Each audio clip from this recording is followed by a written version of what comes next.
संगमनेर तालुक्यातील टंचाई आणि विविध समस्यांचा आढावा घेण्यासाठी पालकमंत्री राधाकृष्ण विखे पाटील यांच्या अध्यक्षतेखाली आढावा बैठक पार पडली। या बैठकीत जलजीवन योजनेतील गैरकारभार, खतांचा काळा बाजार आणि पीक विम्याबाबत निष्काळजीपणा करणाऱ्यांवर पालकमंत्र्यांनी कडक शब्दात टीका केली। नाराजी व्यक्त करत महत्त्वाचे निर्देश देखील दिलेत। अनेक गावात पाईप न टाकताच बिले काढण्याच्या गंभीर तक्रारी प्राप्त झाल्याने स्वतंत्र यंत्रणा आणि अधिकाऱ्यांमार्फत कामांचं परीक्षण करून त्वरित अहवाल सादर करण्याचे आदेश पालकमंत्र्यांनी दिलेत। शासकीय योजनांचा प्रचार करा। राज्य सरकारने कर्जमाफी आणि वीज बिल माफीचा ऐतिहासिक निर्णय घेतला आहे। महायुतीच्या कार्यकर्त्यांनी सरकारचे हे चांगलं काम गावोगावी पोहोचावं असं आवाहन विखे पाटलांनी केलंय।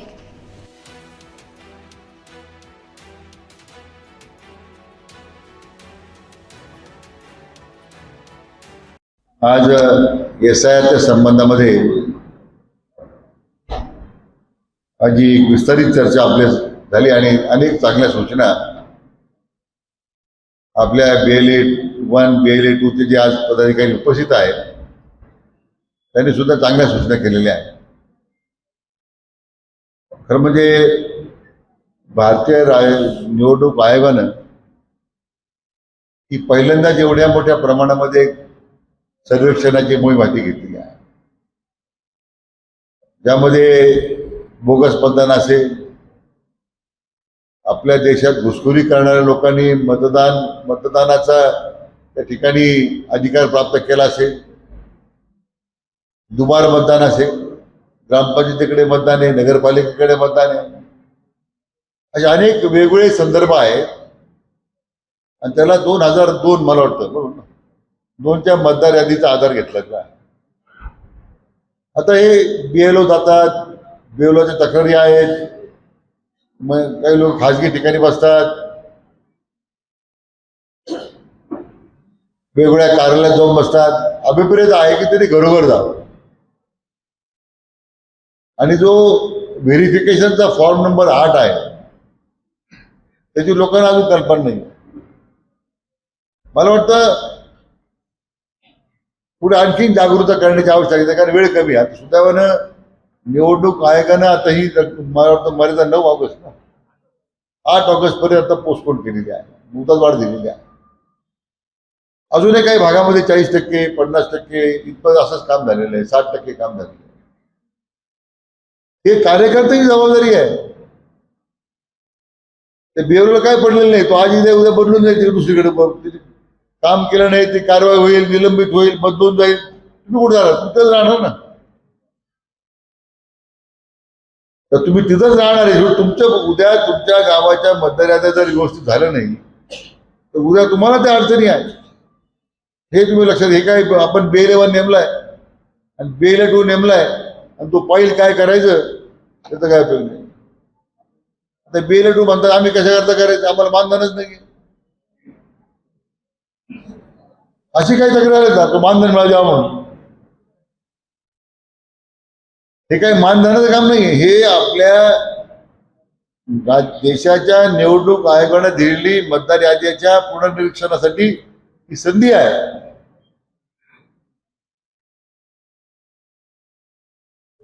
आणि त्या दृष्टीने मला वाटतं सगळ्या आपल्या लोकांनी अतिशय गांभीर्याने विचार करत त्याच्यामध्ये आपण या मतदाराच्या नोंदणीबद्दल विशेष लक्ष घातलं पाहिजे अशी आपल्याला विनंती आहे। एक पश्चिम बंगालचं उदाहरण जे आपल्या समोर आहे की जवळजवळ 1 कोटीपेक्षा जास्त मतदारांचं नाव मतदार यादीतून SIRच्या माध्यमातून काढण्यात आलं। हे फक्त बांगलादेशी लोक होते सगळे। बांगलादेशी घुसखोरांनी त्या पश्चिम बंगालचा ताबा घेतला।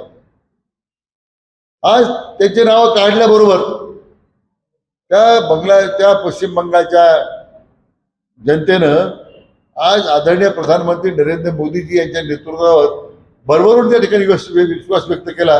सर्वाधिक जागा पश्चिम बंगालच्या इतिहासामध्ये भारतीय जनता पक्षाने त्यांच्या युतीला त्या ठिकाणी मिळाल्या। त्यामुळे लक्षात घेतलं पाहिजे की केवळ एक पश्चिम बंगालचं उदाहरण आपल्या समोर डोळ्यात अंजन घातल्यासारखं आहे। त्यासाठी आपण आपल्या गाव पातळीवर केवळ तोच एक मुद्दा नाही आहे घुसखोरीचा, पण मी म्हटलं दुबार मतदान आहे, मयत मतदान आहे, काही लोकांचे 3-3 ठिकाणी नाव आहेत. हे सगळं बारकाईने तुम्ही पाहण्याची आवश्यकता आहे. आपल्या आमदार महोदयांचं कार्यालय त्यासाठी कार्यरत आहे, त्यांनी अधिकारी नेमलेले आहेत. तुम्हाला कधी अडचण वाटली त्यांच्या कार्यालयाशी संपर्क करा, ताबडतोब दखल घेऊन त्या संख्येचं निरसन करता येईल आपल्याला. हे काम आपल्याला अतिशय गांभीर्यपूर्वक येत्या काही 10 दिवस 8-10 दिवसामध्ये करण्याची आवश्यकता आहे. वेळ कमी आहे.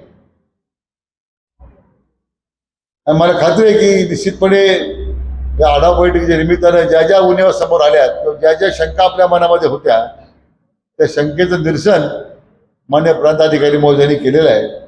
अजूनही त्याच्यामध्ये तुम्हाला काही वाटत असेल की आणखी काही माहिती आपल्याला पाहिजे की आपल्या आमदार महोदयांच्या कार्यालयाशी किंवा प्रांत कार्यालयाशी आपण संपर्क करून आपल्या शंकेचं त्या ठिकाणी निवारण करू शकतो.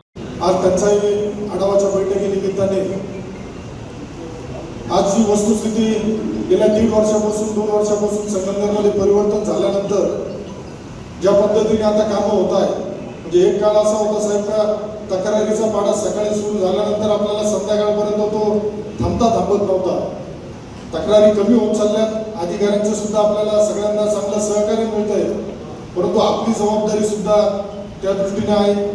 आता साहेबांनी टंचाई आढावामध्ये ज्या ज्या गावामध्ये पिण्याच्या पाण्याचे टँकर सध्या सुरू आहे, टँकर येत आहे जात आहे, टँकर नियमित पाणी पुरवठा होतोय का नाही होतोय किंवा अजून कुठल्या गावांना टँकरची आवश्यकता आहे या बाबतीत सुद्धा आढावा घेतला. कृषी विभागाच्या बाबतीत मधल्या कालावधीमध्ये काही प्रकार झाले, त्याच्या तक्रारी आल्या. ज्या ज्या तक्रारी आपल्याकडे येत आहेत त्या तक्रारीच्या माध्यमातून निश्चित आपण अधिकाऱ्यांना सूचना देऊन वेळ प्रसंगी काही कठोर निर्णय घ्यावे लागतील त्यासाठी सुद्धा अधिकाऱ्यांना आपण सूचना देत असतो. जर आमचा शेतकरी असेल किंवा इतर सामान्य नागरिक असेल याला जर कुठल्याही प्रकारे त्रास होत असेल तर निश्चितच आपलं महायुतीचं सरकार जे आदरणीय देवेंद्र फडणवीस साहेब असेल, शिवसेना पक्षाचे मुख्य नेते आदरणीय एकनाथजी शिंदे साहेब उपमुख्यमंत्री असतील, सुनेत्रताई पवार असेल आणि विखे पाटील साहेब असेल यांच्या नेतृत्वाखाली आज प्रत्येक विभागाचा आढावा चांगल्या पद्धतीने घेतला गेला. जलजीवनच्या बाबतीत प्रचंड नाराजी, प्रचंड तक्रारी आहे, परंतु एक जागरूक नागरिक म्हणून, गावचा नागरिक म्हणून आपली सुद्धा जबाबदारी आहे. जर जुन्याच पाईपलाईन असतील तर त्या पाईपलाईनच्या संदर्भात आता साहेबांनी सूचना दिल्या, ज्या ज्या गावात उद्या अधिकारी येथील प्रत्यक्ष बघतील. परंतु ही योजना जी आदरणीय मोदी साहेबांचं स्वप्न आणि आदरणीय मोदी साहेबांनी ज्या पद्धतीने 2045च्या हिशोबाने ही योजना राबवलेली, आज जर त्या योजनेच्या वाड्या वस्त्या जर विलंबित असतील तर निश्चितच ही गंभीर बाब आहे. ठेकेदारांच्या बाबतीत सुद्धा कुठल्याही ठेकेदाराच्या बाबतीत आपण कुठल्या प्रकारची गैर केली जात नाही, परंतु त्यासाठी तुमच्या गावाची तक्रार जर आपल्याकडे आली तर निश्चित त्यामध्ये आपण येणाऱ्या पुढील कालावधीमध्ये जलजीवनच्या बाबतीत MGP असेल किंवा जिल्हा परिषदेची योजना असेल याचा निश्चित दर महिन्याला आढावा घेतला जाईल. ज्यासाठी आता तुम्ही सांगितलं अधिकारी का 14 वाड्या 15 वाड्या प्रलंबित आहेत, त्यांना अजून निधी आला नाही, तर त्या संदर्भातली सुद्धा जी वस्तुस्थिती आहे की आदरणीय मंत्री महोदयांच्या निदर्शनास आणून देऊ. त्या योजनेसाठी वाढीव स्वरूपाचा निधी पाहिजे असेल तर ते देऊ. परंतु दुर्दैवाने काही ठिकाणी वाढीव प्रकाराच्या नावाखाली जो भ्रष्टाचार चाललाय हा सुद्धा येणाऱ्या पुढील कालावधीमध्ये थांबला पाहिजे असं मला या निमित्ताने वाटतं. फक्त आपल्या कार्यकर्त्यांची जबाबदारी आहे का तक्रारीच्या माध्यमातून, लिखित तक्रारीच्या माध्यमातून आपण दिल्यास निश्चित त्या गोष्टीची चौकशी करून कारवाई करण्याचा निर्णय आपण घेण्यात येईल. ज्या पद्धतीने आता SIRचं काम सुरू आहे, SIRच्या बाबतीत बऱ्याच जणांनी शंका सांगितल्या, येणाऱ्या अडचणी सांगितल्या. या संदर्भात मी सुद्धा मागच्या आठवड्यामध्ये वारंवार मी तहसीलदार असेल, प्रांत साहेब असेल, आपल्या BLOचे असेल, आपल्या त्या गावातील प्रमुख कार्यकर्त्यांची असेल चर्चा करतोय.